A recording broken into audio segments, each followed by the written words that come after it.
Hi, this is Zibby Owens, and you're listening to the award-winning podcast, Moms Don't Have Time to Read Books. I'm also the host of Moms Don't Have Time to Lose Weight, and I'm the editor of the anthology, which you should run out and buy, called Moms Don't Have Time to, a Quarantine Anthology.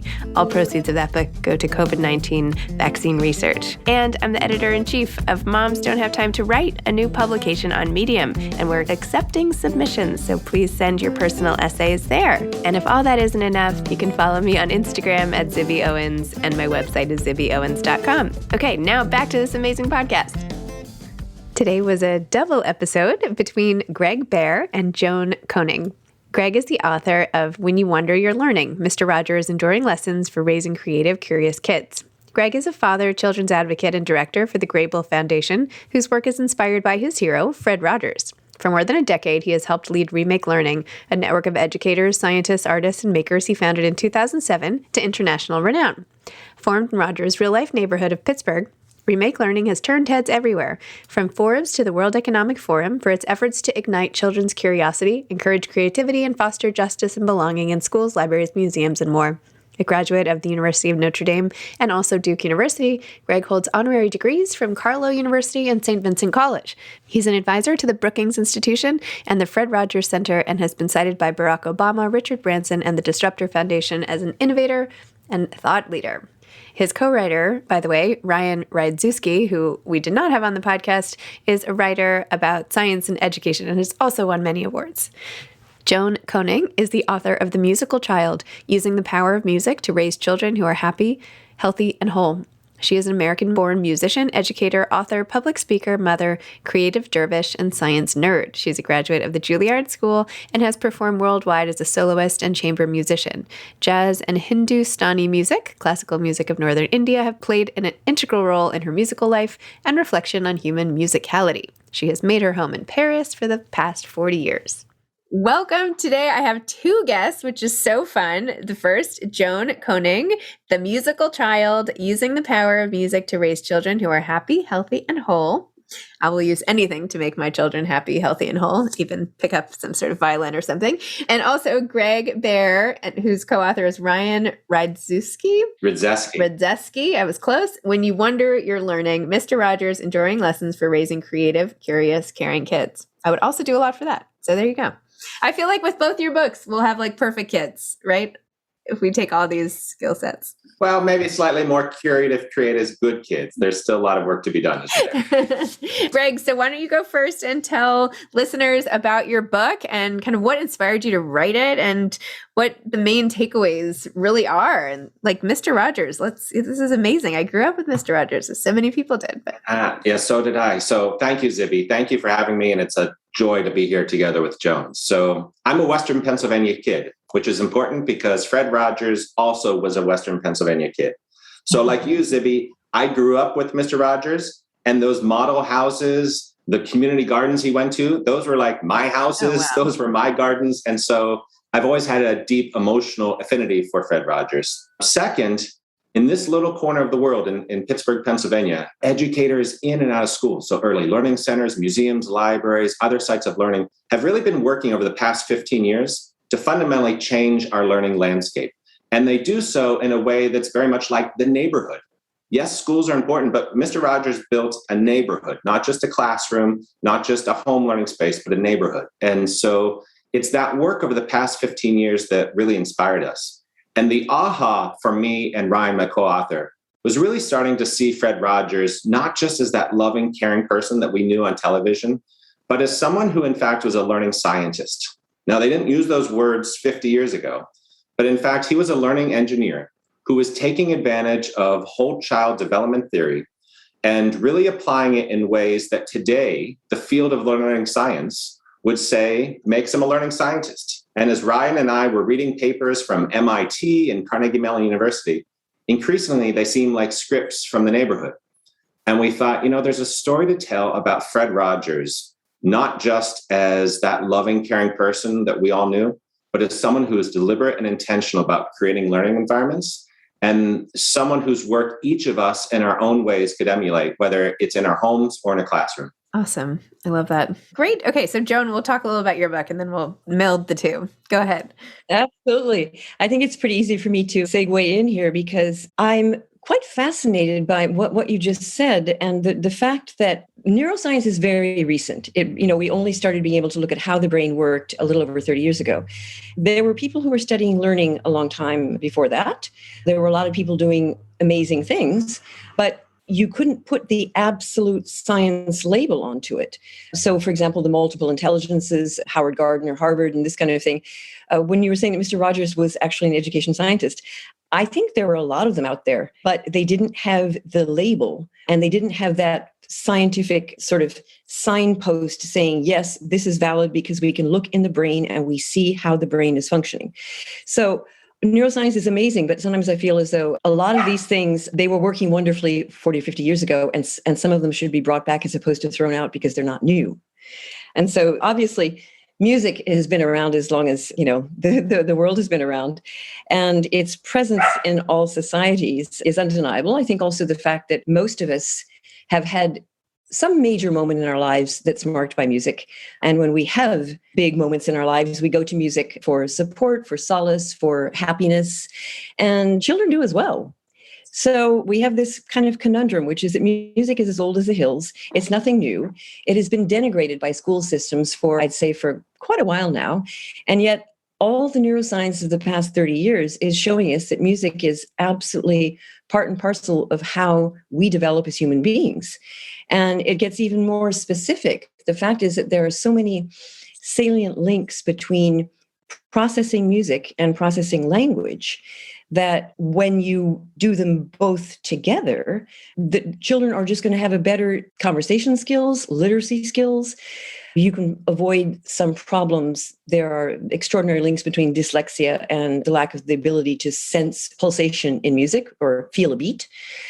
And the science is all there, and it just begs you to put music back into the schools in a big way. And I'm just very curious about why we're not doing it. And it's kind of like the Mr. Rogers thing. Is it because it's not new? And we want something new. We want something with a shiny label on it. So I just think that I have decades of experience firsthand right now about seeing how it works. And I just want every child in the world to benefit from this.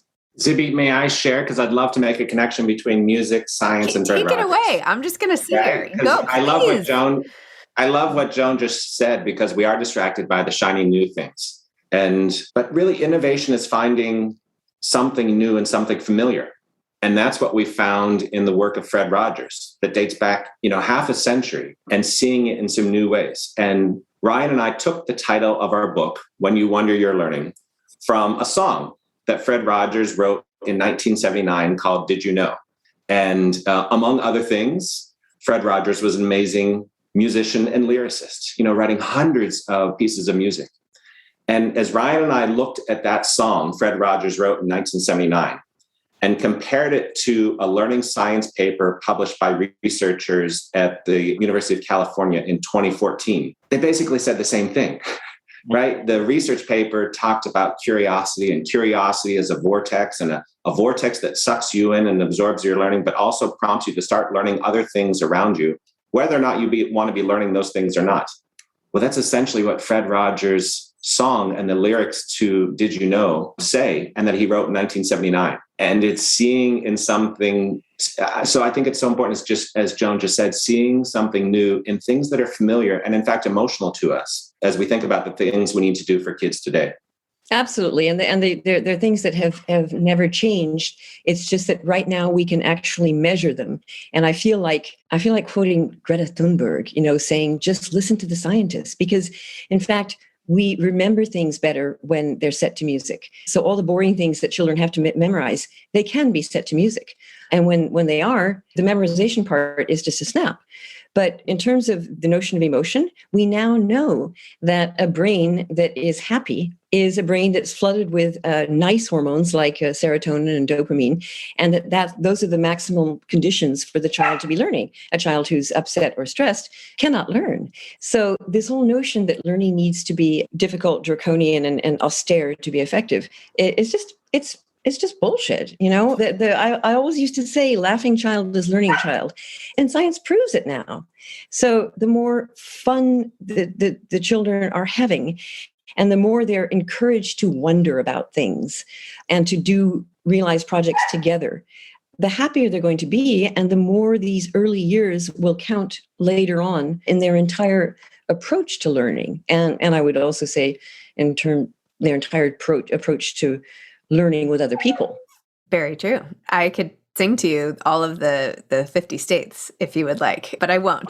But I could never say them, right? Because my kids had to do that song. Do you know what I'm talking about? Of course. Yeah, okay. Yes, the 50 nifty, whatever. Okay. United States from the 13 original. I knew one of us was going to do it. It wasn't going to be me. Okay, I'm too old. I'm too old for that one. But if you can imagine that you can actually have a day in which most of what's going on, things that need to be said, are said in music. For example, when it's time to come sit down in the circle and actually sit down as opposed to standing up, or cross your legs, or become silent and listen to the person who's speaking. When you do it with musical cues, none of the teachers have to shout. Nobody raises their voices because the children are automatically listening for that little cue.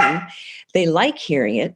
They like identifying it. And everything that they sing together, there's this kind of hand-holding qualities that music allows, because the melody and rhythm pull you along, even if you can't quite remember what the word is. And the next time you sing it, you're probably going to get that word because the melody and the rhythm just kept pulling you along, even if you couldn't get that 39th state. One of your friends did, and so you might watch them. So it's, we know that this works. And I just want to, invite schools and parents to use it, because especially in a post-COVID world, imagine if your learning day is, more than 50% in music, the enjoyment, the feeling of togetherness children will have. And even before they go to school, there are things they can do with their parents. I try to put a maximum number of exercises in the book because it's all about communication. Yeah, I was going to ask both of you, for the parent at home who's just looking to, raise a good kid and get through the day and all of that. What can they do? It seems like there's so many things that both of you could do to impact change on a societal level, right? From the education side. And Gregg, I know you started like Remake Learning, and you have a whole thing dedicated to affecting change on a widespread scale. And your books are mostly designed to take all the stuff that you've learned and then like give parents tools to use, not just for educators. So if you had to pick a couple things that a parent might not know that you have found from all of your research, and whether or not educators adopt some of your things that I'm sure would be better off, like what are a couple sort of take home suggestions? I mean, should I be singing when I try to get my kids breakfast and out the door in the morning? I mean, they would like run screaming. So yeah, maybe they'd get in the car faster, but what should we do at home? Well, what you've just asked, and I think what Joan shared, is really about creating an atmosphere for learning. And I will not pretend to be a perfect dad. I make a lot of mistakes during the course of the day. But something that Ryan and I tried to do in our book is curate examples from educators really around the world of really, doable things, things that you and I can do in our own homes, or teacher or librarian in the places where they are. And one of my favorite examples is the Ask It basket. So Hedda Sharapin, an educator herself, who worked alongside Fred Rogers beginning on production in 1968, shared with us walking into a classroom and seeing that the teacher had this wicker basket in the front. She thought, well, that's interesting. Like, what is that? And as the classroom went on, she was observing how this teacher had created an atmosphere that invited questions. And so kids would ask questions, and you know what it's like. Some of the questions were right on point, and some of them came from right over the left field wall. Like, what was that question? But what the teacher did is this: 1, she wasn't quick to answer it. 2, she acknowledged the question. So she paused, acknowledged the question. 3, she took a Post-it and took time to write it down. And 4, put it in the basket and said, you know what, later, we're going to wonder about this question together. Now, that very simple thing, which is something you and I could do in our own kitchens, right? Because imagine, you know how many questions kids ask as you're like running to get ready for school or on a Saturday night at home. Each of us can have an Ask It basket. And what that did is it created an environment where the kids felt respected. They felt like they belonged. They felt like it was comfortable to be curious. And it was an atmosphere for wonder that was inviting, joyful, and permissible. And that, to me, that's a beautiful example of a small thing that each of us can do. And in our book, we try and give some other examples that we've, in fact, borrowed from great educators around the world. I feel like my ask it basket is Google. I just like pick up Google and answer or their Alexa. question, you know? Yeah. Yeah, maybe Yeah, maybe that's a love. Siri and Alexa are my helpers here. Anyway, what about you, Joan? What's something we can do it really easily at home? I think that, first of all, I'd like to say something. It may sound a bit strange, but I raised my children in France. And I think it's a different time. This is 30 years ago, but I think it's also a different country in which the idea of being a parent is just sort of part and parcel of what you do in life. And the notion of parenting or being the greatest parent in the world, there was not this pressure on me or frankly, any of my friends. I think we had much more of the idea that we were enjoying our children and that society was not expecting us to be perfect parents. So I think that the biggest thing that characterizes my experience with my own children in early childhood was we just had a lot of fun. And because we had so much fun, when things needed to be sanctioned, if there was a real problem, they knew very well that they were going to lose that fun because of what had just happened or what might happen if they decided to really do something awful. And it really, frankly, it lasted into adolescence. It really did, this idea of this privileged relationship. But on a very basic level, I'd like to come back to the music thing, because when you have little songs for getting dressed in the morning, and I've got to put a few more on my website, putting shoes on, brushing teeth, and so on, you're creating this temporal moment when you're doing something together with the child. And so you're really in unison with them. And it's not you asking them to brush their teeth or put their shoes on. When you're both doing it, we're going to brush, brush, brush, brush, brush, brush up and down, side to side. And you're both doing it. Your child is just going to jump in there with you, and they're not going to want to get out of the song. Same thing with getting the shoes on. So I think that combining the idea that you're enjoying doing it, and yes, it's a pain in the neck to put your shoes on and get all dressed in the morning, especially in a cold New York winter. But if you're singing through it, you're bringing the children into it in a way that engages them, and they're having fun with you doing it. Interesting. Which is something, Joan, that Fred Rogers did so well. And in fact, the producers of Daniel Tiger's Neighborhood, the animated modern version for today's parents, I think all of us who have young kids who are maybe watching shows like that, we sing these songs, when we're getting ready in the morning or getting ready at night, or what do you do with the mad that you feel? It was something that, among other things, Fred did so well, using music to do exactly what you're describing. That's fascinating. We have to talk about this another time, but that's fascinating. I have a dim recollection of Mr. Rogers too. I think I must have been too old, but I can picture him perfectly well on a black and white TV set and hearing him sing all the time. So maybe I was unconsciously affected by Mr. Rogers. He's everywhere. I still sing the song. My mother used to sing me this ad for some sort of toothpaste called Alpana or something, like brush with the new Alpana, brush. Anyway, some ad jingle from like probably 1952. And she used to sing it to me when I brushed my teeth. And I sing it to my kids when I brush my teeth. I've never even looked up this toothpaste. I should really go look it up right now that I'm saying this out loud. Nor have I actually thought about this consciously, unless I'm in the toothbrushing mode. But now that you mention it, I guess I do that as well. Yeah. So if you think that, if we want to way to bring children together, one of the things we do a lot, of course, is using music to learn foreign languages, because everybody knows that it sinks in differently. But in a lot of cases, we can have as many as 20 different nationalities in a classroom.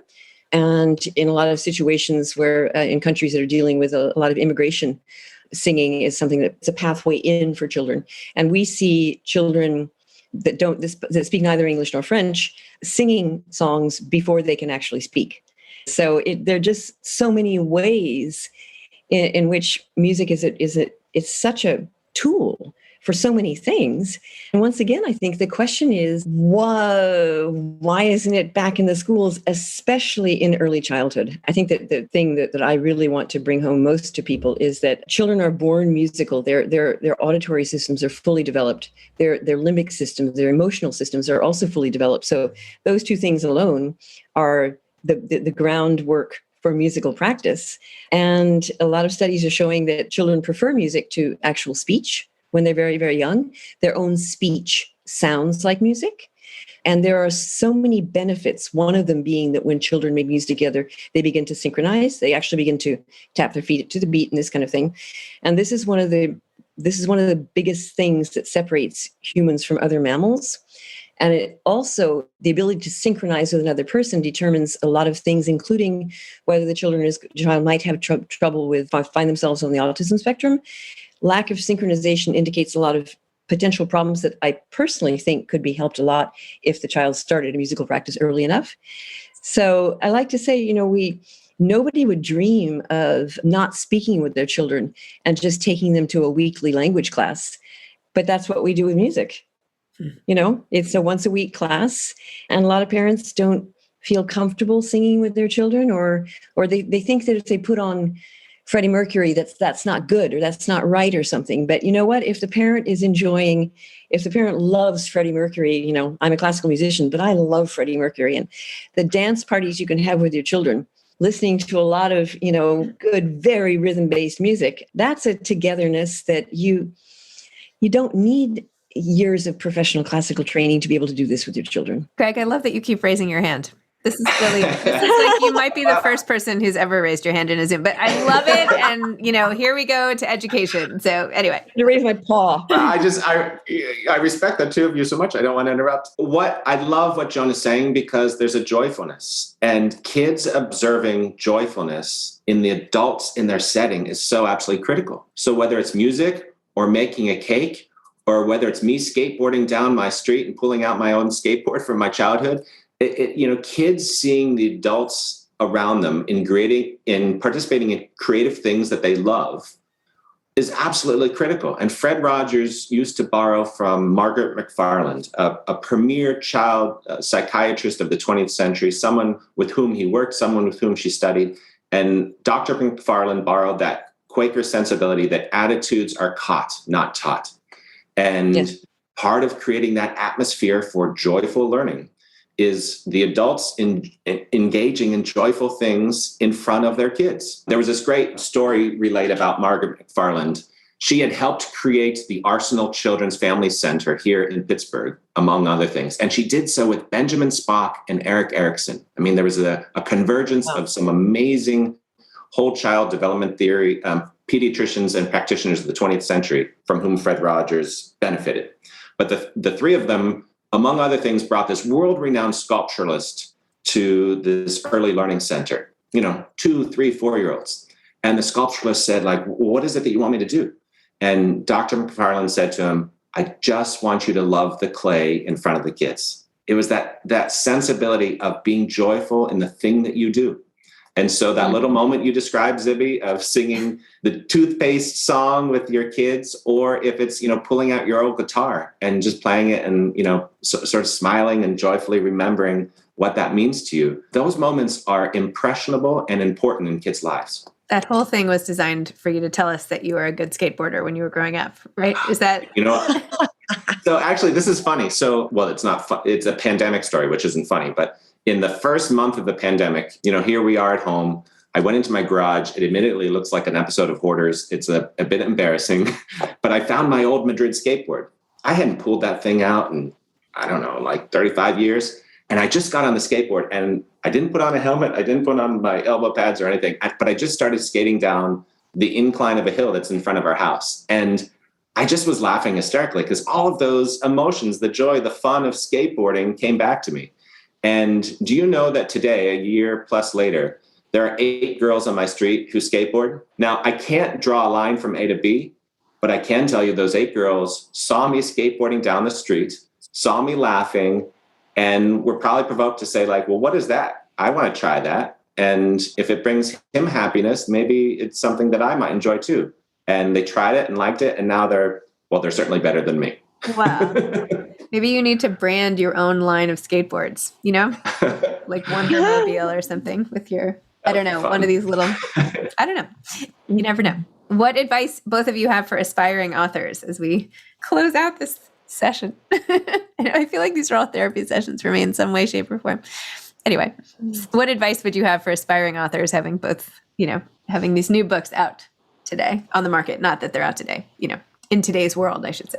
Yeah. I'll start because I like Gregg to finish because I think actually this is my first book, Zibby. But I have to tell you a funny story, which is I admire what you're doing so much because I am a self-confessed readaholic.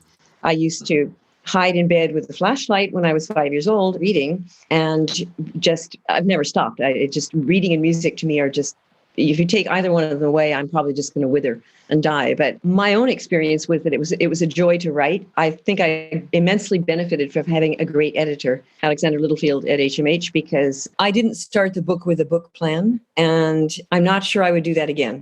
I was so excited to start, and I discovered that my mind goes in all sorts of directions. So my basic advice would be maybe work with a great editor and be very clear about where you're going with a book when you start. Excellent. And for me, Zibby, it was just starting.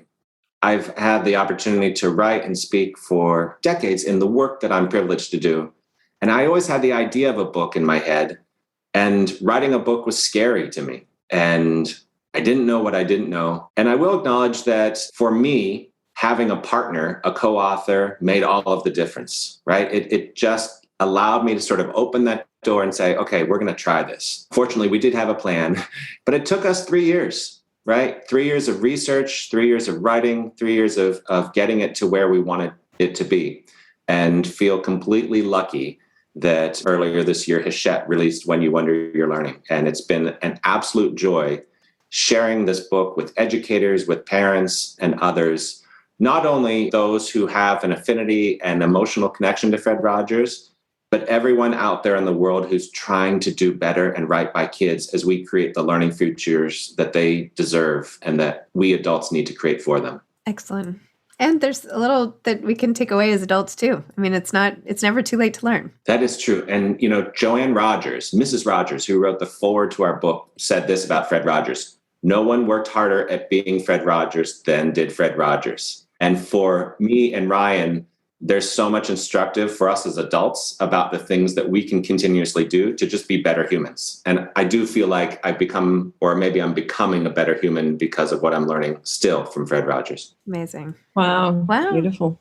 Well, thank you both so much. It was a delight to chat with you today and learn what I should be doing with my kids. And I'm going to think about the Ask It basket. I really am. We'll see if I can delay, my compulsion. You can get a Tupperware bowl. You can do anything. Just put it there next to the Alexa. Yeah, because I think they want to hear your take. And the difference between Google and the Ask It basket is that you're taking their question out of there and you're thinking about it and you're attributing importance to it. Yeah. You're thinking about it, not the machine. And even if you secretly researched it on Google before you speak to them, still it's showing that you are caring about that question and you're trying to give it your best. I mean, I do read it out loud to them, but okay, fine. I get it. I won't do it again. All right. Okay. Thank you both. Thanks for your great books and take care. Ready the ball Thank here. You, Zibby. Bye-bye. Bye, Joan. Bye. Thanks for listening to this episode of Moms Don't Have Time to Read Books. Don't forget to follow me on Instagram at Zibby Owens and at Moms Don't Have Time to Read Books. Also sign up for my newsletter at zibbyowens.com and sign up for my virtual book club and meet lots of authors on Zoom every other week. Thanks so much to Steve and Ryan at Texture Sound for the sound editing. And thank you to Morning Moon Productions for providing this fantastic intro and outro music.